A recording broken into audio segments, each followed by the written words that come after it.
Assalamu alaikum, hello and welcome. I'm Shazia joining you on the Nutrition Show on Unity FM 93.5 FM. I'm really honoured to have you all join me today for a discussion on topics related to nutrition, which I hope may support you and your loved ones with better health and well-being. As always, and before I get into the topic of the day, I want to remind listeners that all information shared on the show is general in nature. For anyone with medical issues or concerns, please be sure to seek medical advice from your own general practitioner. So today's topic is on the digestive system. I did hesitate with this one, and I left it for a while, thinking about whether or not I should really talk about this.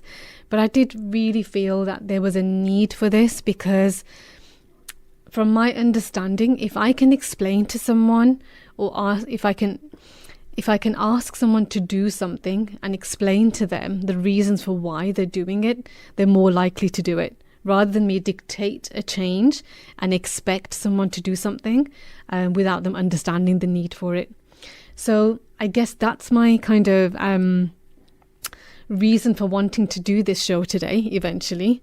That's my kind of, my explanation of the show. So please excuse me if this is going to come across as a science lesson. It's not meant to be that way. I'll try and keep the jargon and the kind of the technical side to a minimum because that's unnecessary, especially because I'm addressing an audience in a general kind of in a very generalized way. But I do have my reasons to believe that this is a very crucial way to improve someone's understanding, because then they will naturally want to look into the reasons for why they're not feeling the best that they can be once they know how the body works and perhaps goes wrong, and they can sort of relate to the reasons for why they may have the imbalances I may be speaking about today, and then they can start to look into the ways and means that they can improve their health. So I think it has kind of this domino effect, and in a very sincere way, in a way that's more beneficial, more useful, and is going to probably be more sustained for someone rather than getting them to do something, because that there's benefit, but they don't understand the reason behind it. So that's kind of my way of justifying, if you like, that's the word I was looking for, today's kind of topic on the show. So I'm science biased. I always have been. So I studied science at GCSE level, at A level.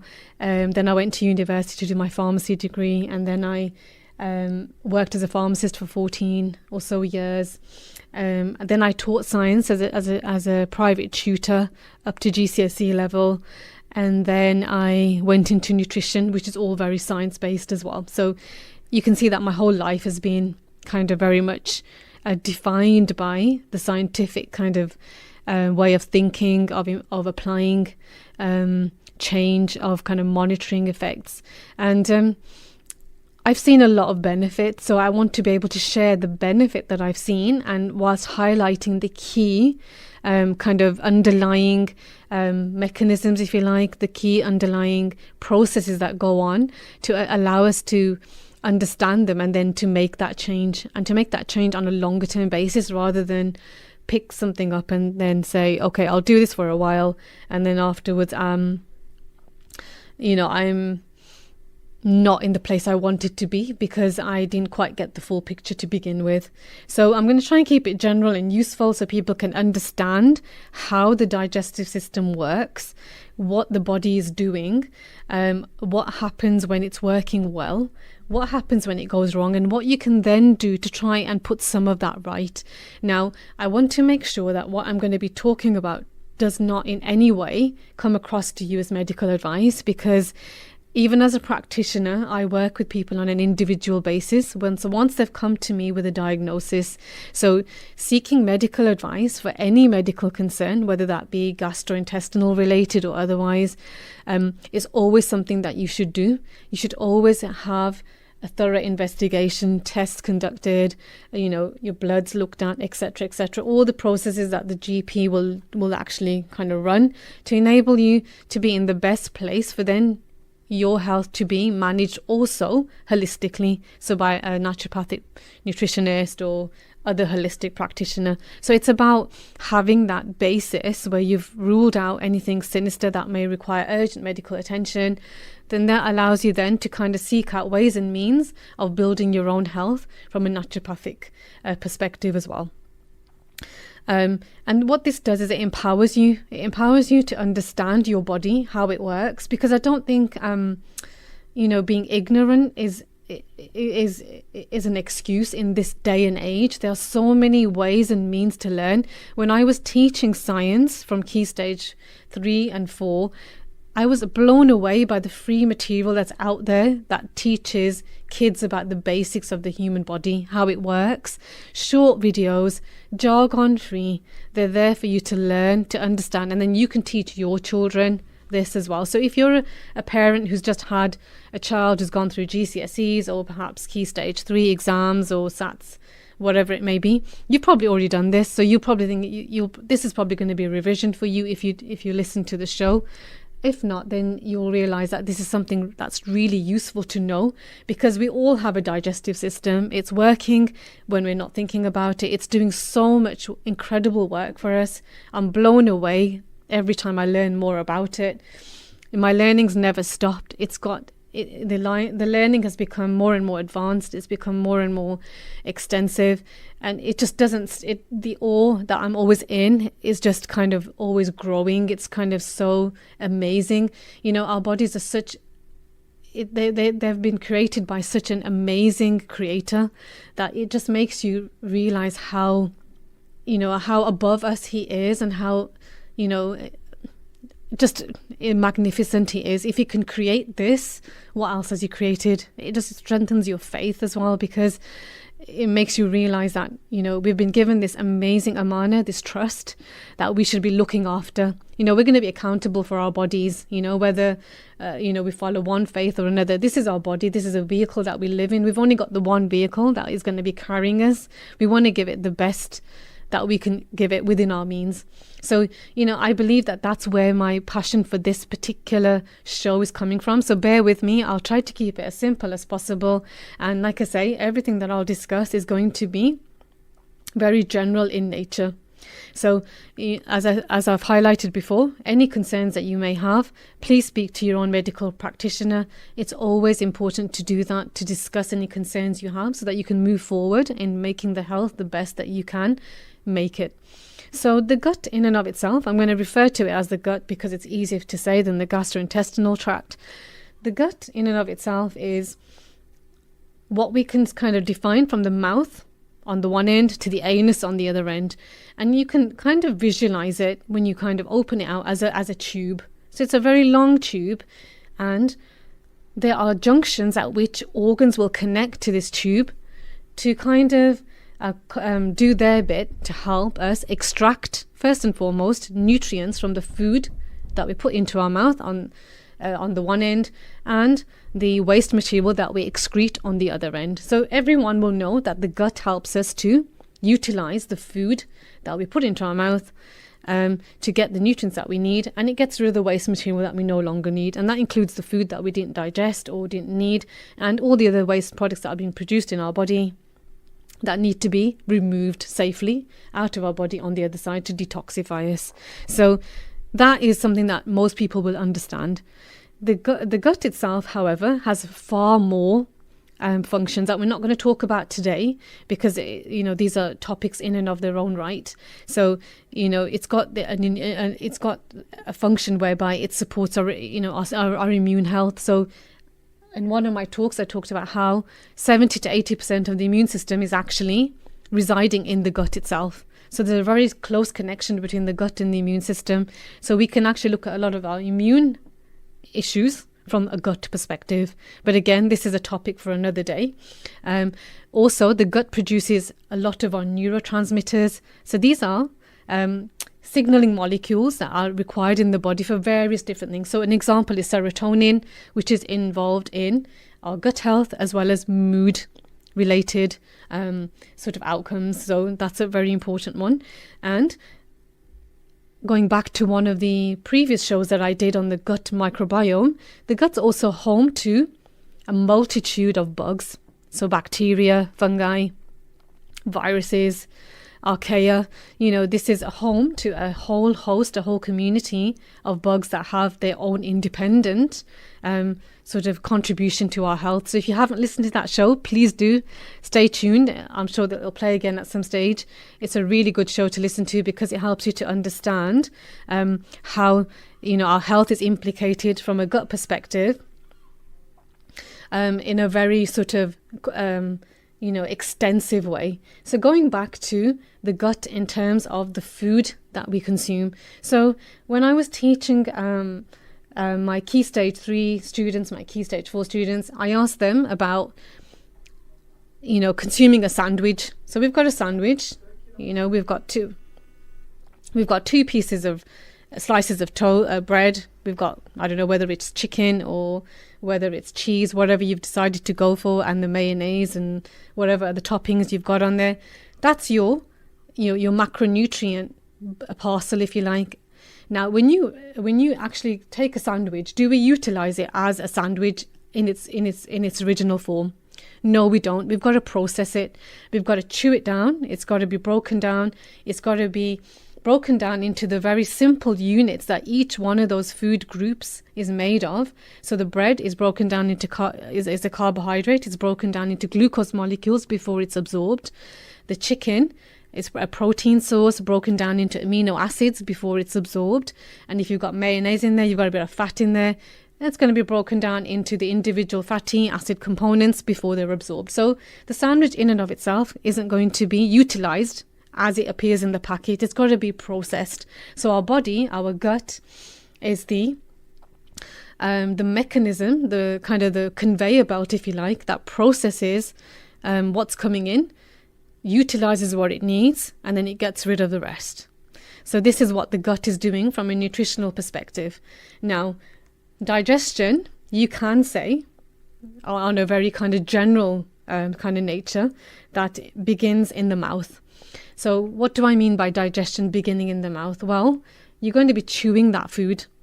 Yeah, so chewing that food, breaking it down. Not only is it pleasurable, it's something that we enjoy doing. It's actually necessary for the food to get into the stomach because we can't put the whole sandwich into our stomach otherwise. So it's got to get to the stomach by chewing at the mouth level. So we chew our food, grind it down to a liquid consistency before we swallow whatever it is that we're eating. So think of that chicken sandwich being chewed down and swallowed down the food pipe into our stomach. So that's kind of your first process. And that chewing is important. Enzymes are going to be in our mouth breaking down the food. And, you can say that's the first stage of digestion.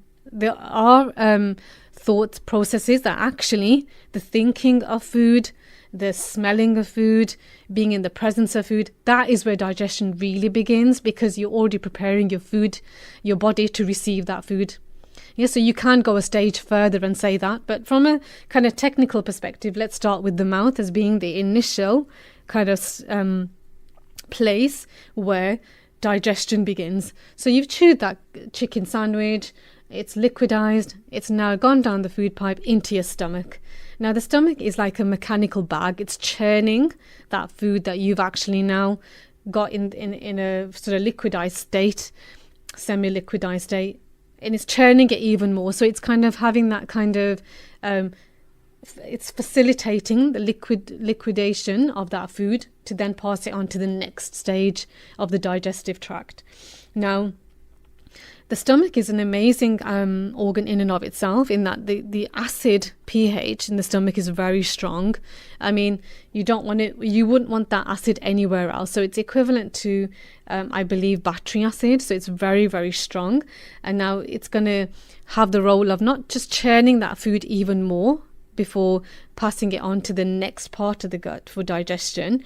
It's also going to be killing off any microbes that you've consumed on that sandwich. So how do you know that sandwich is sterile? Is it sterile? It's very unlikely. There are bugs all around us in the atmosphere. There are going to be bugs on that sandwich that we can't see. we want to kill off any pathogens that are coming into our body via that route. So the stomach has a role by protecting us with that very low pH, and it kills off any bugs that are coming in with the food that we're consuming.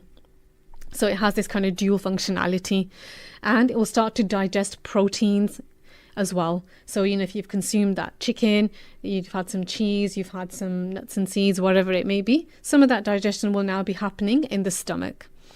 So then the stomach will actually make that food even more liquid than it was to begin with, and off it goes into the small intestine. So all these steps, remember, are very simplified. There's a lot more that goes on. I don't want to get into the technicalities, as I mentioned.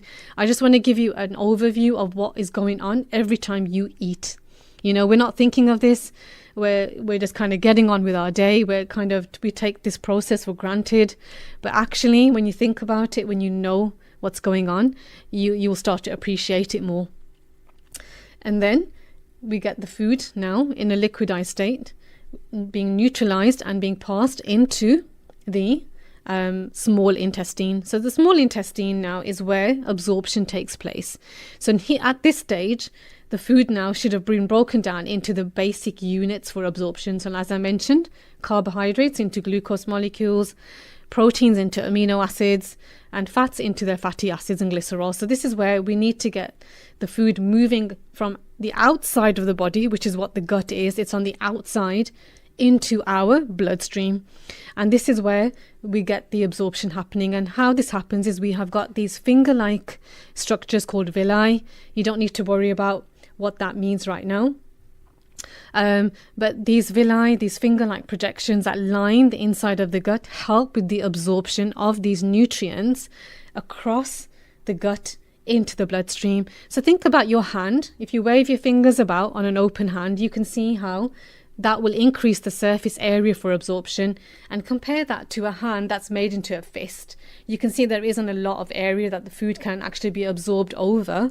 So you can see that the gut is designed to maximize absorption of those nutrients that you've just consumed and broken down.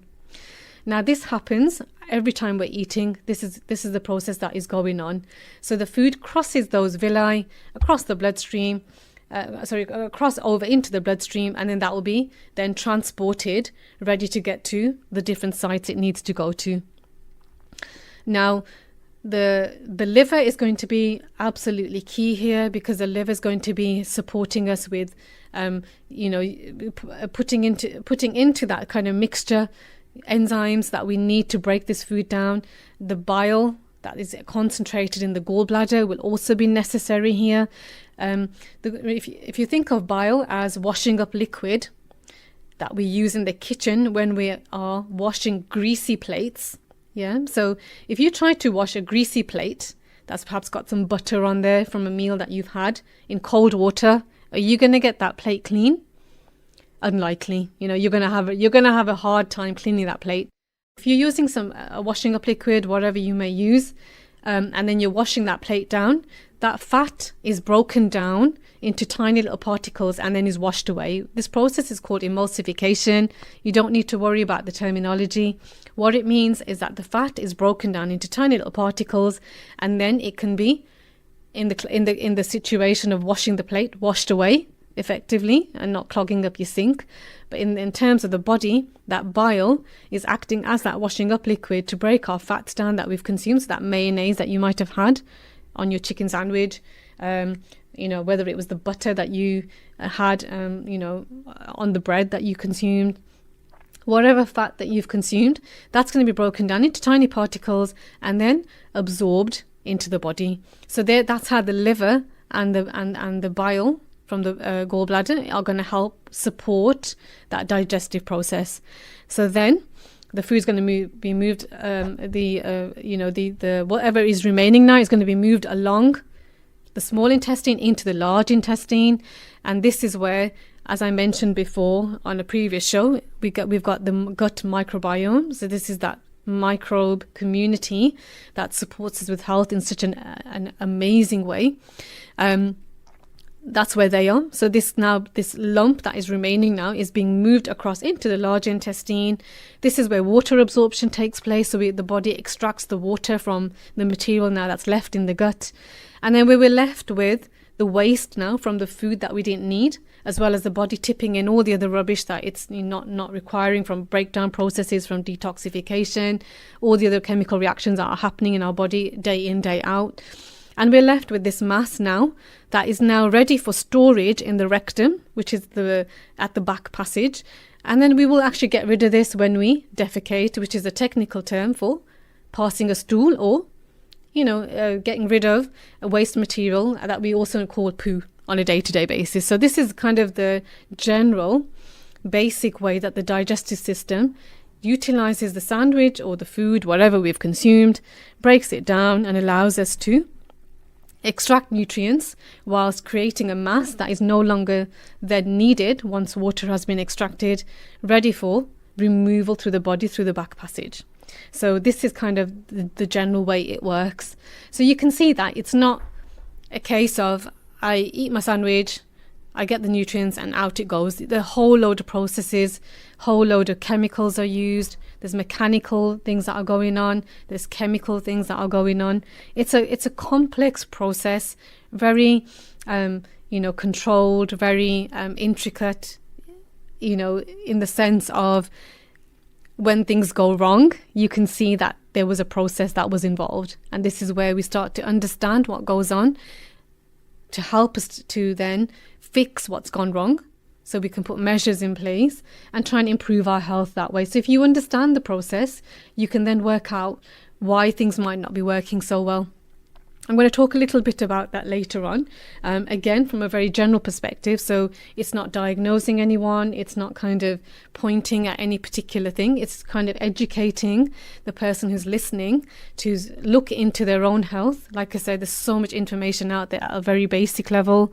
And our children are being taught this at school. So, hopefully as their health journey begins, they will understand where this is coming from and how to improve and build on it. So it's actually really vital and essential learning. Okay, so as I mentioned, the digestive tract is actually outside of the body. So how I explain this is, if you take a really long toilet roll or a kitchen roll and you've got the roll on there, think of the food moving through the inside of that toilet roll. Yeah, so it's not actually in the toilet paper, is it? It's just inside the toilet roll. So the food can move from one end of the toilet roll to the other, and it hasn't gone anywhere. It's just gone from one end to the other. We need to get what we need from that food into the body, and that's the toilet paper. It's what's wrapped around the roll, and that's where the absorption happens across the toilet roll into the toilet paper, and that's what we're extracting from the food that we need and passing out what we don't need on the other side. So it's a difficult concept, but when you think about it, it does make a lot of sense. And that's the analogy that I use when I teach kids about the digestive system being on the outside of the body. It's external. It's actually being exposed to the outside world. When we're eating food, we're not just consuming food, we're also consuming whatever else was on that food, be it bacteria, be it chemicals, whatever it might be, because we don't know necessarily what might have been on that food. But our digestive system is designed to actually deal with those insults, to deal with the food, to deal with the insults. And as I mentioned, it's not just an absorptive organ or collection of organs, system, I should say. It's got far more function, far more kind of responsibility that we need to look after. Okay, so you can see that in and of itself, sets the scene for, how things work. And then we can start to now look at where things might go wrong. So just to kind of get started before we go into the break, a big thing that we find as nutritional practitioners is people don't, first and foremost, talking about stage 1, chew their food properly. I'm guilty of it.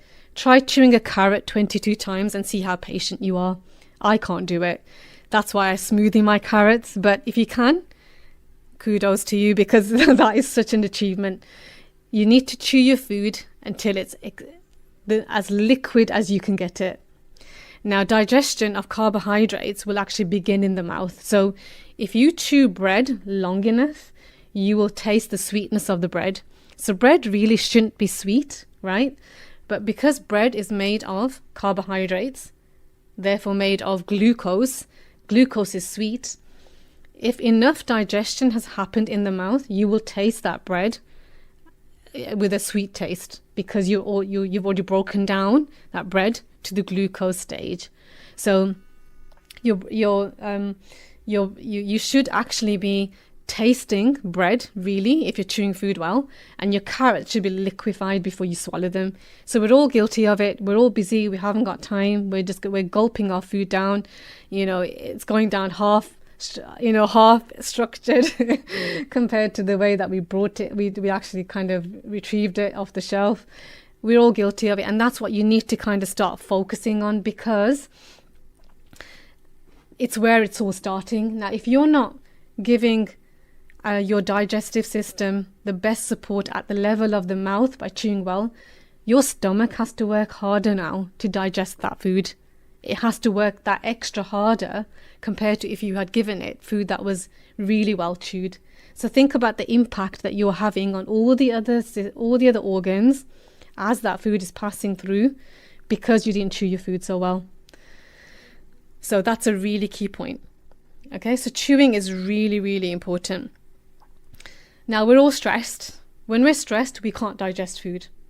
When we're upset, we can't digest food, because the body is dealing with that lion in the room. Now, our body's primitive in that any stress, any anxiety, anything that's going to offset our rest and digest system, which is the parasympathetic nervous system, is going to set us into sympathetic mode. It's going to be flight or fight. So our body receives any threat as equivalent to running from a lion, even though we're not running from a lion, whether that be a deadline, whether that be a child that's sick, whether that's an appointment that we can't get to because we're running late, whatever it may be, that's how it's perceived. If we're in that state consistently, we are not absorbing our food. Yeah, we are just kind of eating for the sake of eating. So we have to find a way to get ourselves into a state whereby we are getting into a rest and digest state, because we're not doing our bodies any good by remaining in this very serious, actually, stressful state on a continuous basis. So this is something that we really need to do. And how I counsel or coach my clients is I talk about mindfulness. So I did a show on mindfulness before as well. So this is about being present in the state, being mindful, being kind of, as the word suggests, thinking about where you are, the food in front of you, being grateful, being accepting, shutting out distractions. So you don't want to be eating whilst you're on your phone. You don't want to be eating whilst you're watching something. You don't want to be eating whilst you're arguing with somebody. You shouldn't really even be eating whilst you're having a conversation of any sort of great, depth. You'd want to be eating in a calm state where you're focusing on the food in front of you, giving your body that kind of appropriate environment to be in, to be able to extract the nutrients to the best of its ability. And you can't do that unless you're in that rested, mindful state. And I've talked about stress reduction, about, journaling, about finding the ways to actually get yourself into that situation. Even if you can do it for one meal a day, that is brilliant. And start where you're at. If you're stressed for every meal, every day, every week, then you've got a lot of work to do. But don't give up. Start somewhere. You use the support of your family, your spouse, your kids, whatever environment that you're in.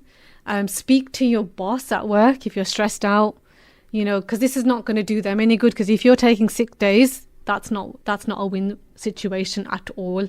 They want staff that are healthy, that are in the best state of mind and well-being, so that they can perform their best at work. So it's a win-win situation for everyone. So that's kind of key for what goes on in the mouth. And we find this it applies to almost everybody. I don't think there's anyone that I would say that this does not apply to. And I've seen it myself personally. So it's something that, you want to really kind of focus on. Sitting down to eat, not eating on the run, not eating while you're driving. You shouldn't be doing that anyway. Really sort of getting yourself thinking about your food. We're very privileged here in the UK to be eating 3 meals a day, snacking, eating whenever we want. It's time that we started to kind of reflect on this and think about what we're eating. We're overindulging more often than not. Snacking is another thing that I talk about. Again, that's specific to the individual requirements, but again, snacking, you're putting food into your mouth. That process is happening again. And if you are snacking, you want to be snacking in the most appropriate way.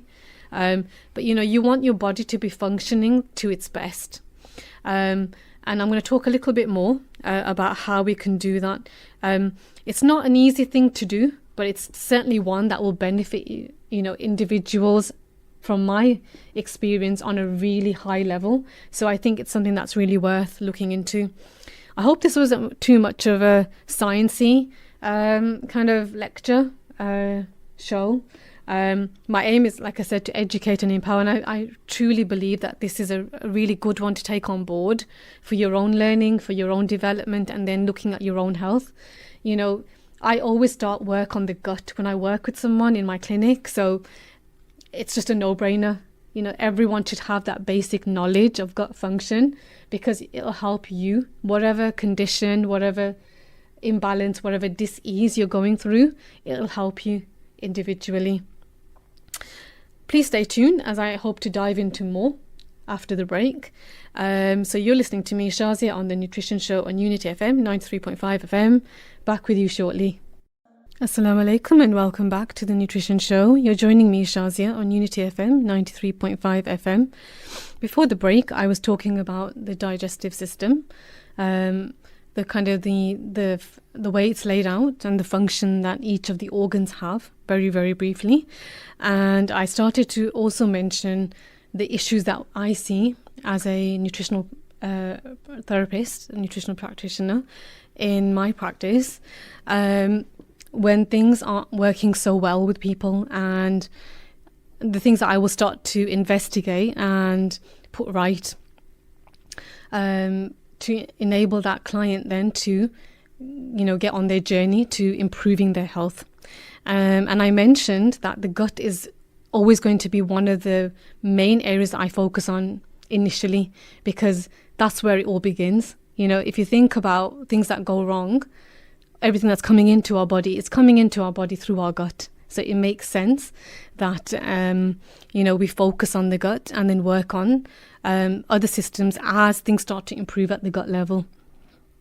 Obviously, I'm not diagnosing anything. I'm not working as a doctor, because that's not my remit. It's not my qualification. So it's always important to get your medical practitioner involved when you're suspecting any imbalance or you're worried about something, because you want them to do the test to ascertain what the problems are and how to manage them from their understanding and their knowledge, because that's what they're equipped to do. And then you work with a holistic practitioner. So that's the kind of the order that you should really be looking at. And that's why the discussion that I'm having with you today is information only, and it doesn't constitute medical advice in any way. Any concerns should always be addressed to your general practitioner or specialist, whoever it is that you are seeing in that capacity. So kind of moving on then and kind of expanding on the conversation, thinking about that chewing well, sitting to eat, being mindful, being grateful, all really simple things, but they have such a huge impact. I mean, I only had some feedback from a client just recently who'd done something really simple on a day-to-day basis, and she was actually feeling the benefits. So, oftentimes it's the simplest things that can be oft repeated that have the greatest impact. So this is where I like to encourage my clients to really begin their journey if they're at their very early stages, not to overwhelm themselves with the bigger picture, but start small and build and be consistent. When you're consistent with something small, it does pay off. I have seen it time and time again, whether that be in the nutritional world, whether it be in any field that you want to kind of embark a journey on, it does make a difference. Now, the body has a kind of a wave that runs through the stomach right down to the end, that has kind of a house cleaning function. It's what we abbreviate to the MMC, the motor migrating complex. And this is kind of a house cleaning that takes place after our meals, providing we're not eating all day, which kind of moves food and debris along the gut to ensure that it's cleaned. So think about having a multi-story office with workers in there, all kind of, having bins that are full, or maybe litter on the floor because people are eating at their desk, and they all vacate the building at the end of the night. The shift is over and no cleaner comes in. You can imagine there'll be havoc the next day, particularly if the bins are full and it's a hot day and it's smelling outside. It's going to be smelling inside. There's food wrappers across the work desks.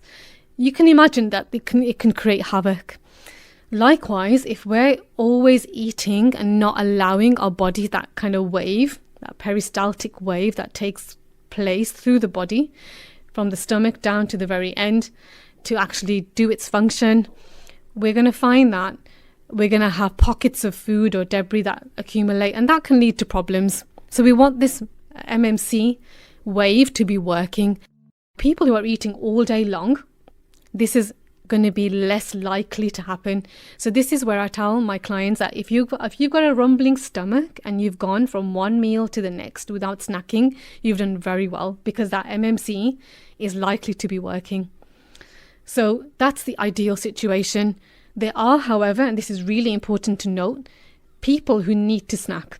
So it depends on what is going on, because when we look at our individual clients, we have to do a holistic and comprehensive assessment of their lifestyle, their medical history, their social history, everything that you can think of that allows us to build this really big picture of this person and their life and their environment and their circumstances before we start to suggest eating 3 meals a day, for example, and not snacking. So everyone is different. I'm just sort of explaining that this takes place in the situations where people do not snack all day and allow gaps between meals.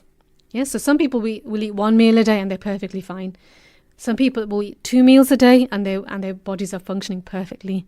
So it works differently for each person, but this is in no means and by no way an indication or advice to anyone listening to go down to 3 meals a day and avoid snacking if that's what you need to be doing.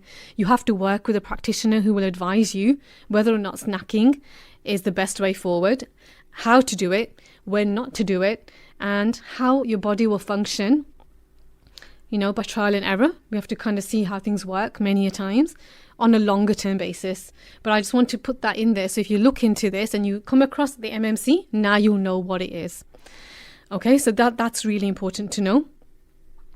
Now, the stomach, as I mentioned, has acid in there. And like I said, it's got a twofold function. It's got a cleansing action, and it's creating the right environment for the enzymes that work, the protein digesting enzymes, to function at the optimum in the stomach to help with protein digestion. Now, a lot of people are actually low in stomach acid, and that can be for a variety of reasons. Sometimes it's medication related, sometimes it's environment related. Stress is a big one. Stress will reduce stomach acid. Age is another one. Many reasons for why people may have low stomach acid, and we see that again very often in clinic. So if you think now the stomach acid is low, that's going to tell you that, number one, you might be prone to infections because you're not killing off the bugs that are coming in with your food. And number two, you haven't really got the right optimal pH there for those enzymes to work to digest your protein. So your protein digestion might go a little bit, off track. Okay, so this may vary depending on how the pH is affected. It's going to have a number of other factors that need consideration, but this is kind of the top line issue that may go wrong at the stomach level. Okay, so some people may have this for other reasons as well. Again, I'm not diagnosing anything. I'm just pointing out that this is something that we see in clinic. Okay, and this is something that I feel as a practitioner applies to the majority of us. Our livers are overworked. Our liver is a detox organ. It helps us to get rid of chemicals in our body, including drugs, once we've used them. Detoxifies, things that we no longer need or we need to get rid of because they're going to cause us harm out of the body. So it's got an essential role. Now, our livers are overworked, and many times we don't give the liver the support that it needs. So, you may read a lot about liver detoxification. It's a very big thing in nutrition. And what I say to people, if I was talking to them on a general level, which is what I'm doing today, think about things that help support the liver.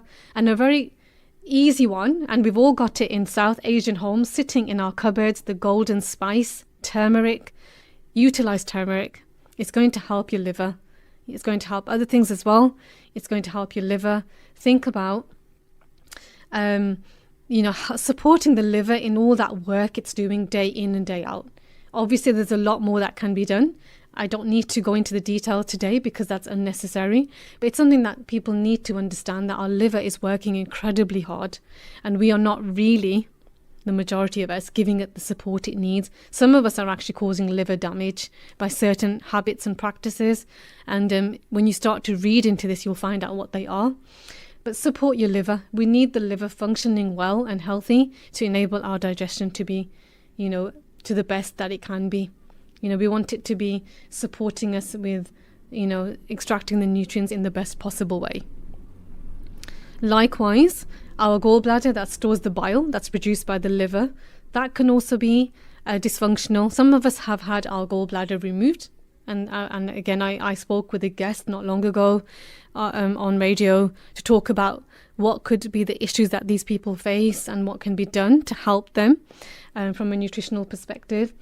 Remember that this is something that is important for digestion. This is something that is going to be, essential for the digestion of those fats, as I mentioned. So think about your fat digestion. Is it going to be optimal if your gallbladder isn't functioning as optimally as needed? Are you getting enough bile coming into the gut to enable those fats to be emulsified, to be broken down and then absorbed?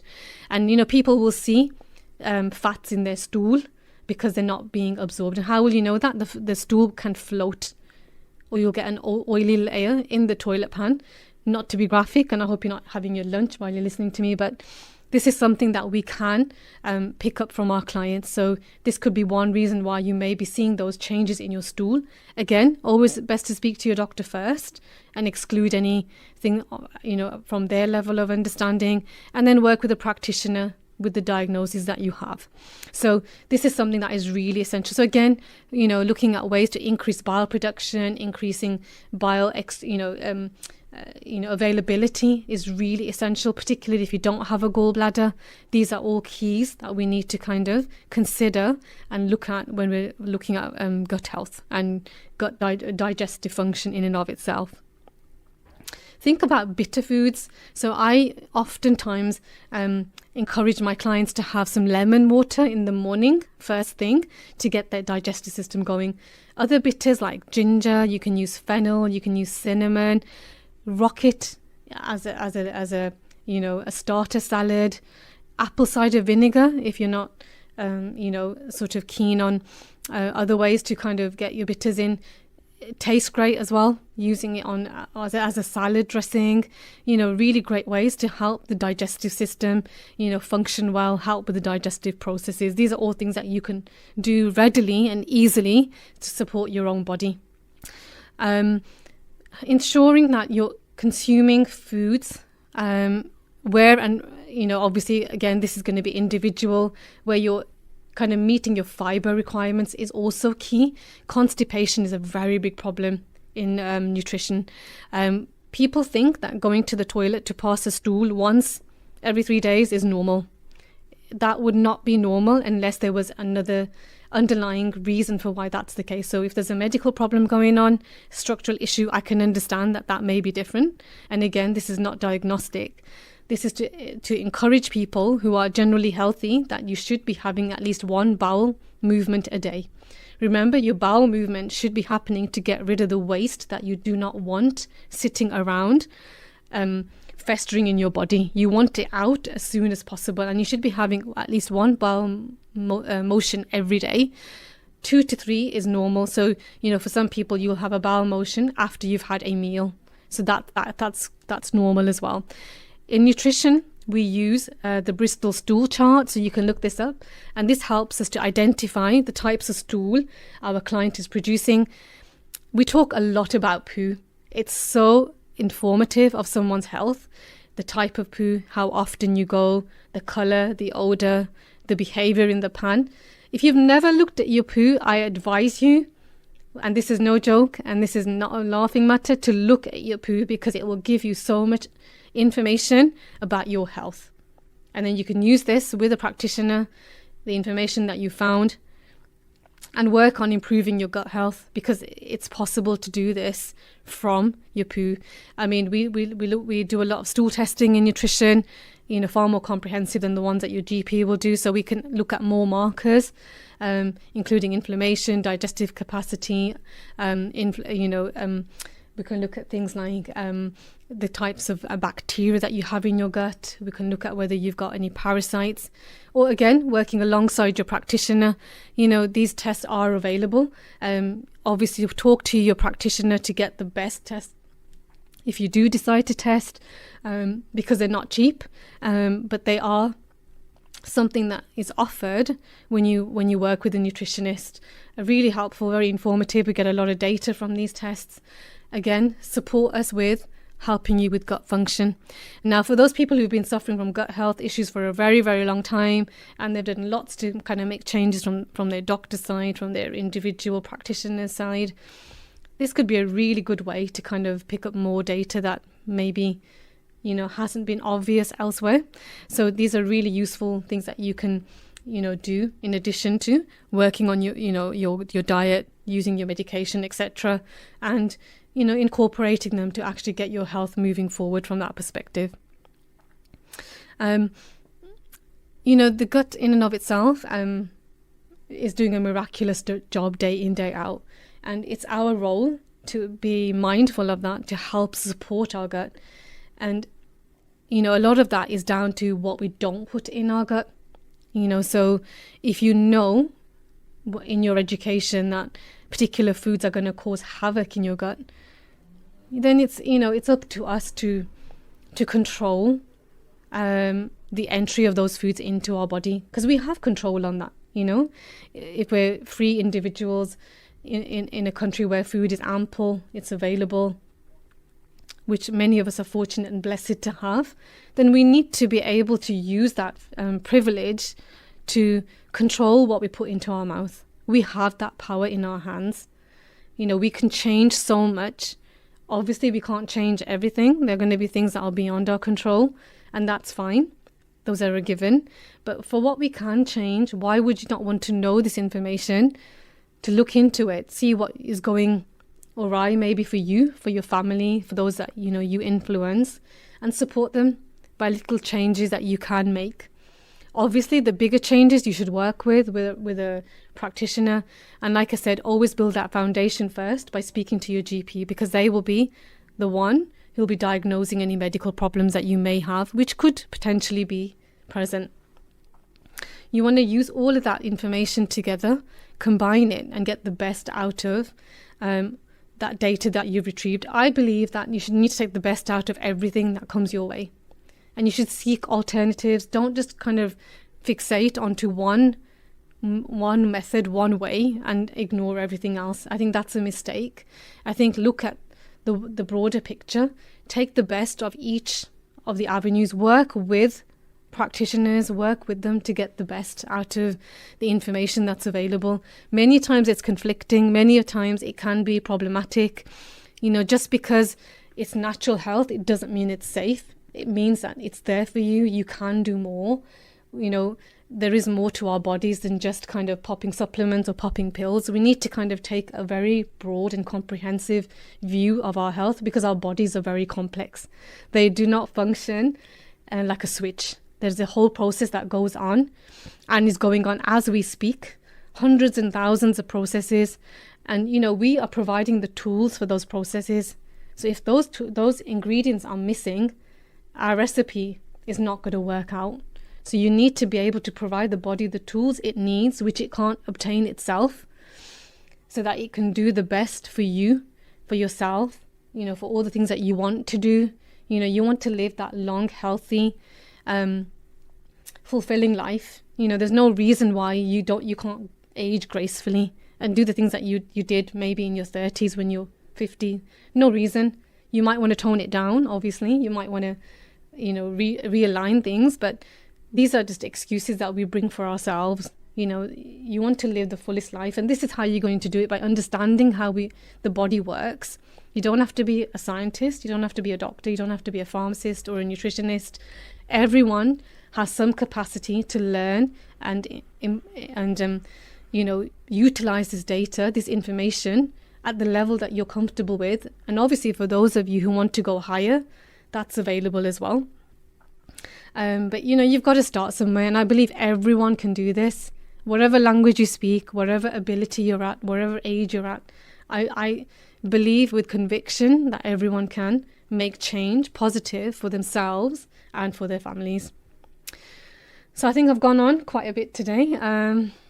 I'm really passionate about gut health. I think, you know, if you speak to any nutritional practitioner, they will have this grounding, because it's where we start. You know, some of us will go on to work on other areas after working on the gut. And the beauty is that when you start to change the gut for the better, you actually already start to make changes elsewhere, because the body is interconnected. The systems aren't individual, they're all interconnected. We're a functioning organism of systems working together. You can't have one working on its own, you know, doing its own thing independent of another body system. It just doesn't work like that. So you're going to make these changes greater than you first perceive. So, you know, that's like, you know, that's a great return on investment. You know, no one can argue that. So, you know, take this on board, do some learning, watch a couple of YouTube videos while you're out there sitting on the beach. Why not? You know, really, really key and essential learning, and, you know, you'll thank yourself for doing it. So I hope what you've heard today has been insightful and gets you looking into what could work for you whilst you seek support from your own healthcare provider. I'd love to hear your thoughts and feedback. It's always welcome and appreciated. I am learning too. I'd love to know what benefits you. So if you've got topics that you think are beneficial whilst I seek out guests to come on the show, I'm more than happy to hear that. You know, find me, you know, on my social media, connect with me, you know, get in touch via the radio. I'd love to know what your thoughts are. I'm really grateful for the opportunity, whatever the outcome. Grateful to connect with you. I think this is kind of really golden. I think this is where the actual kind of benefit of the whole thing is. It's kind of making change on a greater level, making people see that there's so much that they can do, giving them hope. And our faith is about giving people hope. So I love this so much because it resonates so well. So this is Shazia on the Nutrition Show on Unity FM, 93.5 FM. I look forward to joining you again soon. Until next time, take care. Wassalamu alaikum.